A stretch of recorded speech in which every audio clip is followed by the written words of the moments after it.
Crónicas de espanto.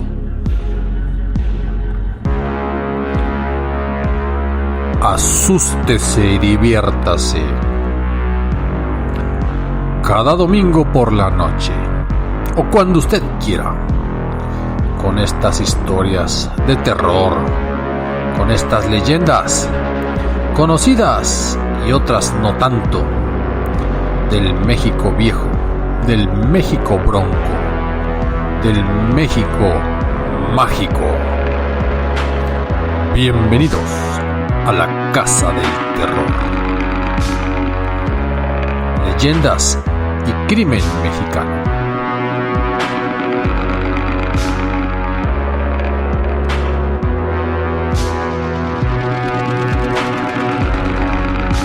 Obviamente que Guanajuato, siendo la cuna de la independencia, tiene abundancia de historias de todo tipo, relacionadas con los personajes que para muchos nos dieron patria, relacionados con la pujanza, la decadencia, la historia del México virreinal, aquel de los mineros, de la riqueza de la plata, de todo ese beneficio que se fue al viejo continente, pero que también aquí muchos disfrutaron. Por eso Guanajuato es una ciudad encantadora, ya que de esos edificios edificados con sangre, así es, con el sudor, con la respiración, con el hálito de vida de aquellos mineros que por algunas cantidades que ahorita consideraremos indignas para jugarse la vida, bien que lo hicieron para dejarnos lugares pintorescos, callejones exóticos, edificios que van del barroco al churrigueresco terminando en el neoclásico, pero sobre todo grandes leyendas, y a esas me refiero en este mes patrio. El siglo XVIII es conocido como la época de oro, en particular en Guanajuato, debido a que fue cuando se alcanzó la bonanza de las minas, particularmente la Valenciana y sus famosas vetas, su veta madre, por la cual hacían entrada numerosos mineros.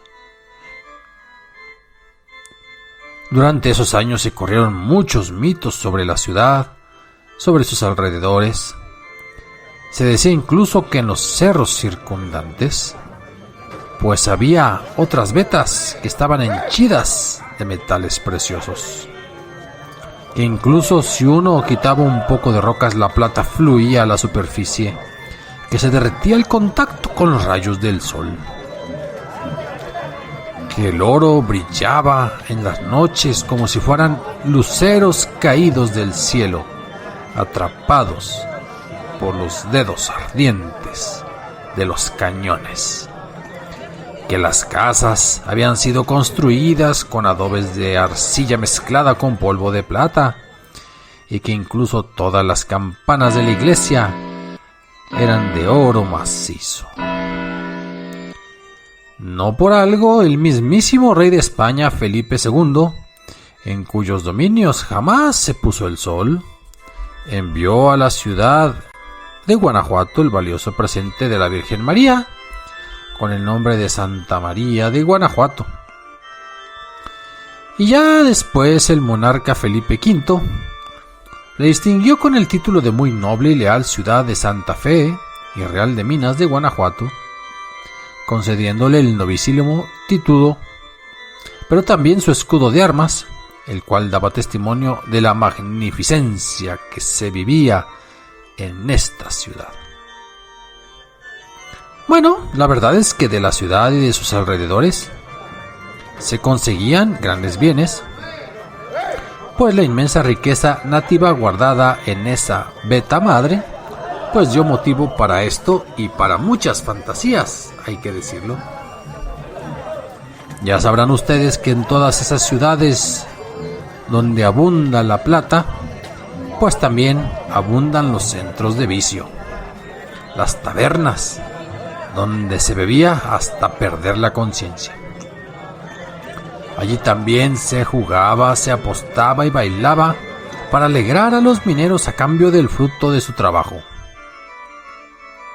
Con este fin, se instaló en el Callejón de Robles un bodegón que atendía a un andaluz, pues él todo malediciente y hasta dicharachero, y que hasta cierto punto era agradable por su particular forma de expresión a la estancia de cualquier parroquiano que llegaba por su vino, por su aguardiente, incluso por su mezcal,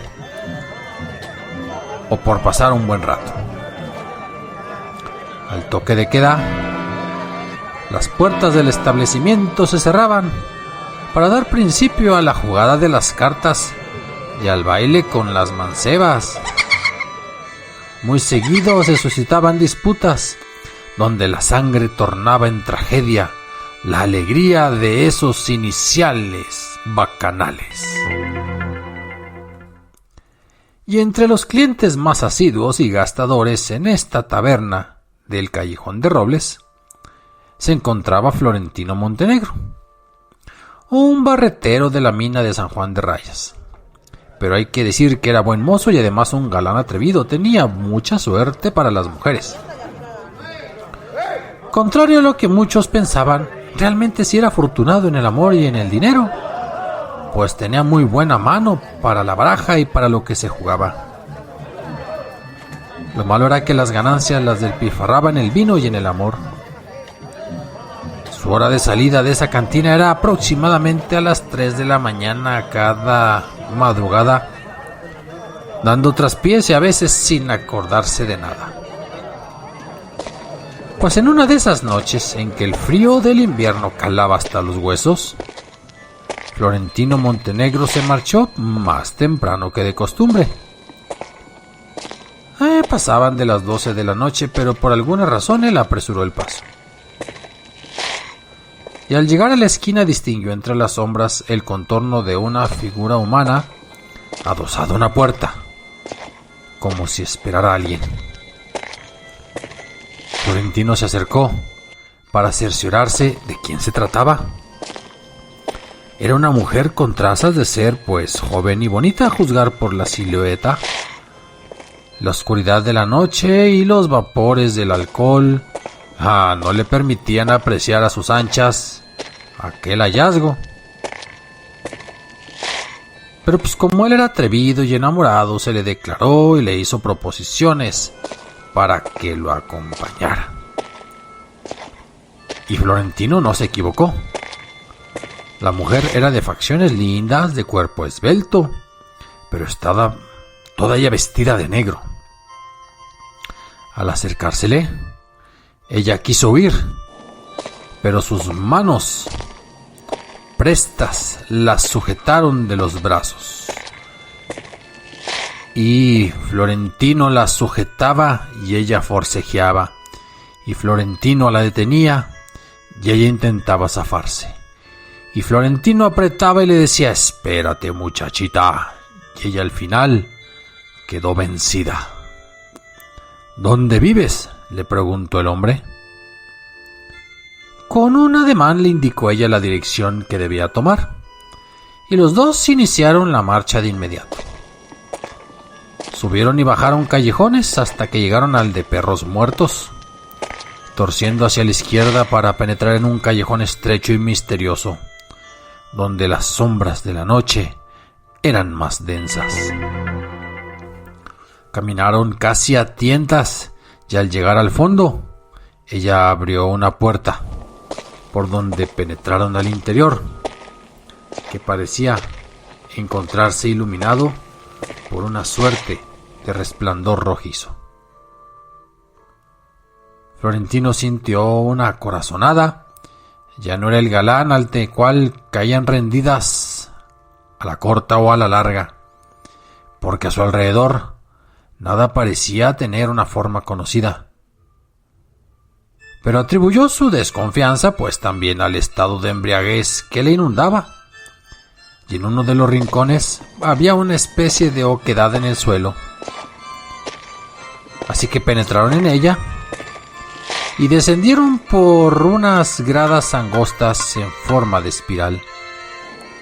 Al momento, se percató de que la bella joven, quien lo tomaba de la mano, había cambiado de apariencia y que se asemejaba a una mariposa negra que aleteaba apresuradamente.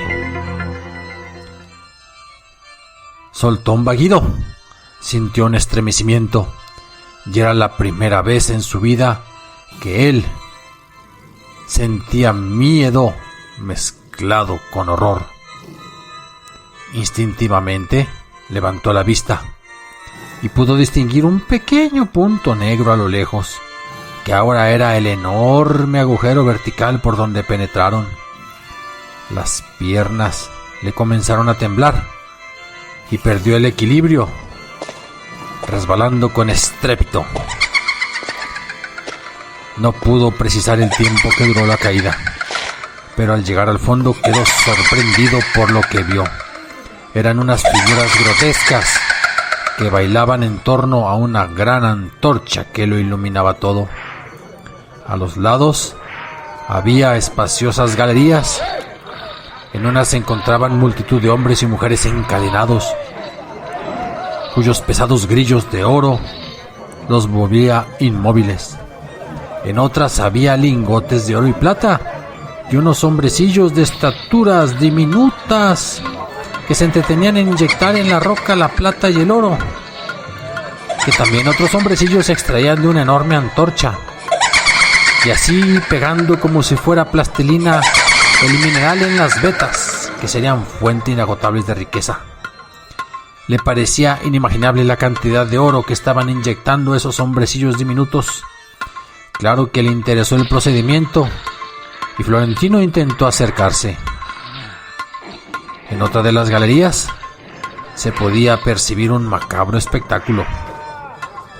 Había cadáveres de pie, completamente petrificados, formando filas interminables, cual si fueran momias, ahora sí, de Guanajuato. Pero en sus leyendas, que ya afloraban para la existencia de Florentino, recordó que se decía que eran los cuerpos de aquellos quienes murieron afanosos de riquezas y que no pudieron disfrutarlas por completo en su vida. Hubo un momento en que Florentino alcanzó a escuchar los terribles alaridos que lanzaron las mujeres y los hombres que estaban encadenados. Los estaban martirizando con tormentos horribles, para que tanto el oro como la plata se saturaran con esos gritos dolorosos, para que esos lamentos combinados resultaran un agradable y fino sonido que producen las monedas cuando son acuñadas, o el pico cuando suelta el mineral. De ahí, aseguraban, nace la desgracia, el egoísmo, la miseria y los orgullos penosos a los que conduce la ambición desmedida del mundo. Florentino estaba pasmado, estaba atormentado, no podía soportar ese espectáculo rebosante de crueldad y comenzó a gritar, enloquecido por todo lo que estaba observando. En ese momento, dos gigantes de rostro ahumado lo sujetaron, colocándole una pesada cadena. Así, prisionero, quedó para siempre en ese antro infernal, para que ingresara al grupo de condenados a esos trabajos forzados. Su desesperación no conocía límites y fueron inútiles las peticiones de la clemencia que él mismo solicitaba.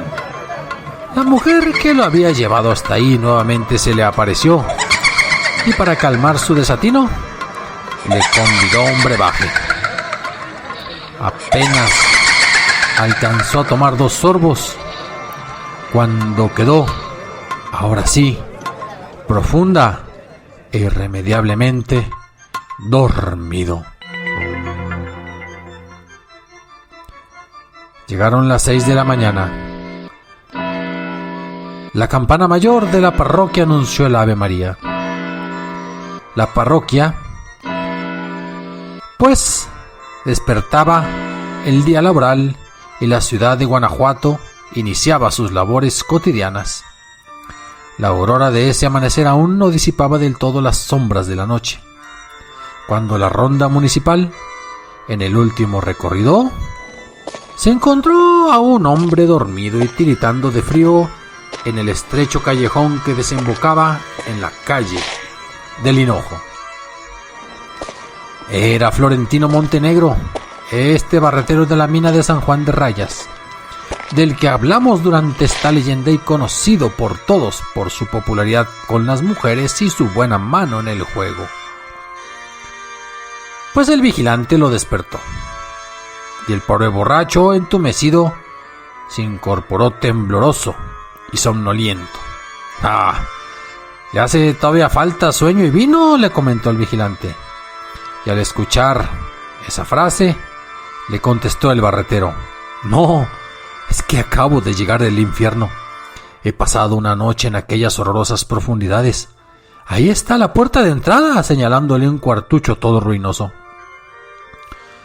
La puerta que daba acceso al cuartucho deshabitado pues se encontraba cerrada. Al abrirla se dieron cuenta de que no había indicios de haber sido habitado por años. Tampoco había agujero alguno como para que los de la guardia, sobre todo el vigilante que lo encontró, le creyera que había venido del mismísimo Averno. Florentino Montenegro está loco por tanto vino que bebe, le comentó el vigilante al resto de los guardianes. Pero él juraba por todos los santos, y haciendo la señal de la cruz, que todo lo que decía era realmente cierto. La noticia de su increíble aventura corrió por todos los rincones de la ciudad. Y desde esa noche no volvió a la taberna del andaluz malediciente y dicharachero. Y de hecho, no volvió nunca más. Enmendó su vida. Envejecido por los años y achacoso por las enfermedades, Florentino solía sentarse en una silla afuera de su casa en el barrio del Terremoto, para contarles a los muchachos la extraña contingencia que le sucedió aquella noche, y a los mineros para instruirlos en el procedimiento de hacer oro y plata. Se dice que gracias a esos sabios consejos, Guanajuato se llenó de riqueza, más todavía.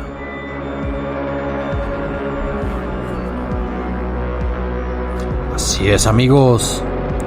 A veces no necesitamos de la tragedia en nuestras vidas, y solo un mal sueño, un mal viaje, puede hacernos cambiar nuestras acciones, enmendar nuestra conciencia, remediar nuestra existencia. Escriban, opinen, apunten, asientan, disientan. crónicasdeespanto0@gmail.com o en Facebook el proyecto Crónicas de Espanto. Hasta la próxima.